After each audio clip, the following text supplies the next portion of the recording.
Hello, this video is a follow-up to the previous video I made entitled What Do Bankers Want with Ukraine? And since that time, a lot of interesting things have happened that actually support the premise that bankers are behind the politicians that are causing the crisis in Ukraine at the present time. Now, when I first made that video, Bankers Washington said the IMF, the International Monetary Fund, the global banking cabal that spreads misery and destruction all over the world, said that they were going to be the primary force behind a $1 billion loan to Ukraine. $1 billion, okay? I'll put the links below to these articles so you can see how the narrative has changed over time. So, in just a week, that 1 billion morphed into 15 billion. All of a sudden, the IMF says now they're going to provide a $15 billion bailout to Ukraine. Now, it just turns out, okay, so how does 1 billion morph into 15 billion? First of all, that's 15 times the amount of the original commitment as soon as the regime change happened. Now, the interesting thing is that Ukraine, guess what? Has $12 billion of debt coming due to EU banks. And if Ukraine cannot repay those $12 billion of maturing debt to those EU banks would have a lot of liquidity problems. So it just happens that the IMF says we will bail out, which means control the debt of a nation, which means that basically all Ukrainians are supporting this bailout, the IMF coming in and basically not bailing out your country, but bailing out the debt to EU banks. So in essence, bailing out EU banks. You're going to put your entire future, your children, your grandchildren's future under the control of bankers. So you're selling out the future of your country to debt enslavement to the bankers. And not even to bail out your country, to bail out EU banks. Because where do you think that money's going, that 15 billion to bail you out? It's going to go down, it's going to go to pay down, I have no doubt, the maturing debt to EU banks. So that's part one. Secondly, the interesting thing is what happened to Ukraine's alleged 42.3 tons of gold. The one thing we do know is that it's gone, because the Russian newspaper Iskra reported last week that under the cover of night at the Boryspil airport, which is just east of Kiev, that at 2 a.m. that all of Ukraine's gold was airlifted out of Ukraine to the New York feds in the United States. So when people tried to confirm this, basically we receive what is a standard issue from all bankers regarding gold: no comment. So the Federal Reserve said basically no comment, ask the Bank of Ukraine where their gold is, and the Bank of Ukraine won't say where it is either. But it has been pretty much accepted that the gold is gone. It's just who has it. So did the U.S. steal it? And was that part of the plan in basically funding the protesters in Ukraine, as was admitted by Assistant Secretary of State Victoria Nuland in a speech she gave in Washington in December, when she said $5 billion was given to the Ukraine protesters to foster that dissent and to build it up? Or the current regime said that the former Ukraine President Yanukovych stole all the gold, so he took it. So either way, the gold is missing. One way or another, I'd rather have Yanukovych actually have all of Ukraine's gold, which is highly unlikely unless something got kicked back to Russian President Putin. Then have the IMF or the World Bank or the BIS or the Federal Reserve or the Bank of England have that gold. So we do know that part of the regime change was to possibly get that gold, whether it was missing before the regime change took place or, as the Russian newspaper Iskra claimed, stolen after the regime change. We really don't know at this point. And the other point I'd like to make is that I do realize that there's propaganda that comes from every side out. I've mentioned this so many times that all governments that they gravitate towards their equilibrium state of corruption. I don't think there's any honest government in any of the major economies of the world or the major emerging economies of the world today. I think they're all corrupt, but there's just different levels of corruption. Okay, so before I move on, I just want to address one other point quickly. Because sometimes people say, oh, why are you so pro-Putin and pro-Russia? Which is a ridiculous assessment of the narrative that I am trying to put out there. Because I've already stated that I believe all governments are corrupt, and all, so that would include Putin's administration as well. But what I'm trying to do is flesh out the facts so that people can come up with their own rational conclusions. So when I say the Western narrative about Ukraine is patently false, and people then extract and conclude that I'm pro-Russia, pro-Putin, instead of just pro-truth, which is essentially the core of what I'm trying to get at, is just truth.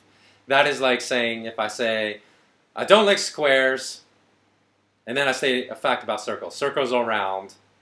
And people say, oh, you love circles. Now, I may love circles, but I never said I love circles, so you cannot conclude with any certainty that I love circles just from the fact that I say I don't like squares, circles are round. But that is what people are doing.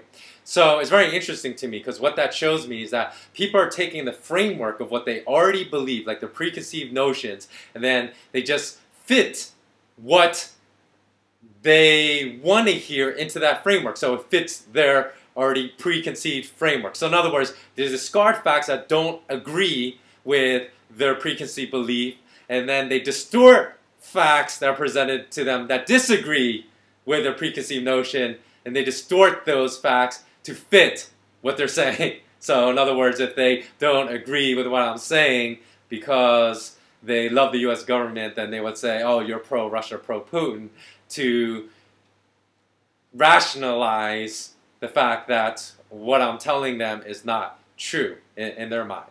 So to that extent, I'm actually going to make a sixth element, because a previous video was the 5 elements that help everyone to discern the truth about everything. Well, I think there's a 6th element, and now I'm going to discuss that. But I'm going to make a separate video for that. And it's also interesting, too, that sometimes people say, hey, I'm American, that's not true. And that's their entire argument, which is, of course, not an argument whatsoever, you know, because a 5-year-old child could destroy that argument. Or I'm from Ukraine, that's not true. Obviously, that's not a good argument, because you can look at protests all over the place, and I've been in many countries with different protests, as I've told you, where people are fooled all the time by the official government narrative of what is really going on in that country. So a true disagreement would be to actually find the facts, cite your facts, and then explain why you disagree. So being of a certain nationality is just wave flagging, patriotism, nonsense that doesn't provide a valid refutation of anything. But I digress. So the last comment I just want to make is I'm going to provide a link again below in the video description of the neo-Nazis that are actually in control now in the new regime in Ukraine. So for those that doubt, just look at the link where it's all been vetted. If you look at the deputy to the National Defense and Security Council secretary, now in power in Ukraine, his name is Dmitry Yarosh. He said, quote unquote, we want a clean nation, not like under Hitler, but a little bit like that. So he's saying that Hitler's regime was a good regime, a good model to model Ukraine after. So, and he's not the only one. There are tons.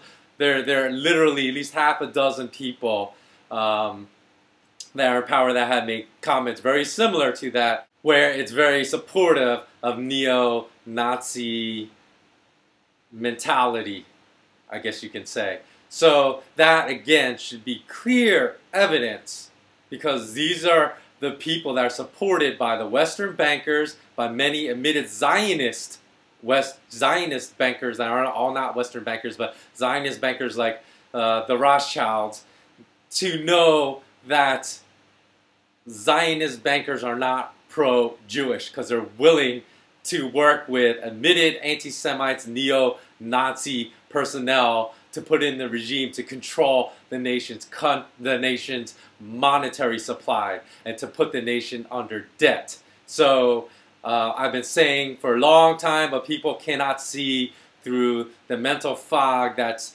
clouded their minds, that the Rothschilds are not pro-Jewish. They use Jews in Israel to divide and conquer people, but their only goal, the only thing they're interested in is controlling nations, including Israel, by putting them in debt, by putting these nations in debt, by putting these citizens in debt. And that's all their interest is all around the world. That's only their interest of the IMF in Ukraine as well, is to put that nation and its citizens in debt. Finally, I'm going to put a link to a transcript that Russian President Putin had with the media, in which he used no teleprompter. He just basically asked him questions, and he just answered those questions. So again, I'm not saying everything is 100% fact in what he's saying, because of course I haven't had the time to research and vet everything he's saying, but I'm saying it does give another perspective on what is going on there.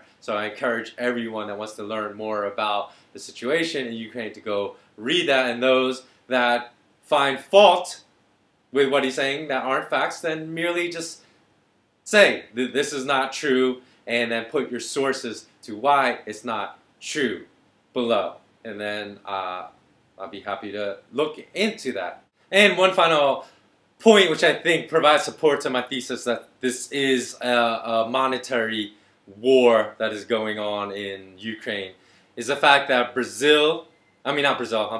that India and China have already chimed in on behalf of Russia and said they back Russia in this Ukraine crisis. So you think about it, what are India and China? They're part of the BRIC bloc, right? Brazil, Russia, India, some say Indonesia, China.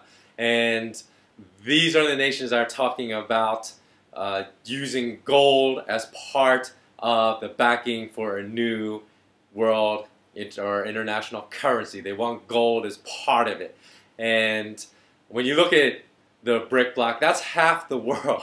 So that is an extreme threat to the whole Ponzi scheme of fractional reserve banking that could bring down the euro, the dollar, the yen, the pound sterling. So when you look at it, that's not a coincidence again when you look at who is siding with Russia on this, and it should give you a clue that one always needs to dig well below the surface of what's being reported in mainstream media to get to the truth of what is really going on. So that is why I say that this whole conflict in Ukraine is about money and control over resources. It has nothing to do with freedom, has nothing to do with a better future for Ukraine. In fact, if the Ukrainians let the bankers take over Ukraine, I guarantee you it will guarantee a worse future for all Ukrainians. So that is my commentary for today. As always, remain intensely curious, and don't forget to subscribe by hitting the button below. Thanks, and so long until next time.